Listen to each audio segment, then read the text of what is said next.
সাম্প্রতিক বছরগুলোতে অর্থনৈতিক প্রবৃদ্ধির সঙ্গে তাল মিলিয়ে উল্লেখযোগ্য বিস্তার ঘটেছে ইস্পাত শিল্পে। বর্তমানে দেশে খাতটির বাজার রয়েছে 50,000 কোটি টাকার বেশি।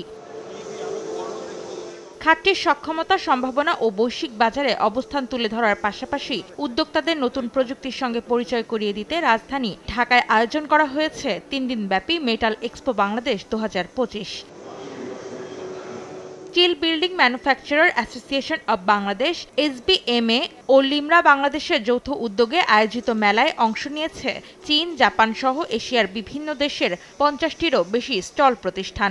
আমাদের এক্সপোজারটা নিয়ে আসতে যাচ্ছি যে এই ইন্ডাস্ট্রিটা যে গ্রো করছে, যে আমাদের 2 লাখ টন ইয়ারলি কনজিউম আছে বাংলাদেশ মার্কেটে। বাংলাদেশের ডেভেলপমেন্টে যদি স্টিল বিল্ডিং যাতে গুরুত্বপূর্ণ ভূমিকা রাখতে পারে, এইটাই মেইনলি আর কি আমাদের এই আজকের মেলার উদ্দেশ্য। আমরা এখানে এক্সপোর্ট করার চিন্তা ভাবনা করতেছি। বিদেশি বা যারা আছে, যারা আপনার ইকোনমির জন্য কাজ করতে চায়, ওরা আমাদেরকে এসে দেখলো আমাদের কোয়ালিটি কীরকম।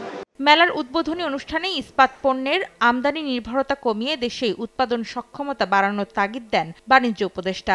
আমরা নিজেরাই, সরকার এবং উদ্যোক্তা, তারা নিজেরাই একটু ব্যাকওয়ার্ড রিজনিং করবেন, করে ওনারা ফরওয়ার্ড থিঙ্কিং করবেন যে কিভাবে আমাদের এই অর্থনৈতিক মূল্যমান, কিভাবে আমরা এই সক্ষমতাটা কাজে লাগাবো। সরকারি বেসরকারি সব প্রজেক্টে কাজ করার সক্ষমতা দেশের স্টিল কোম্পানিগুলো রয়েছে বলে জানান উপস্থিত বক্তারা।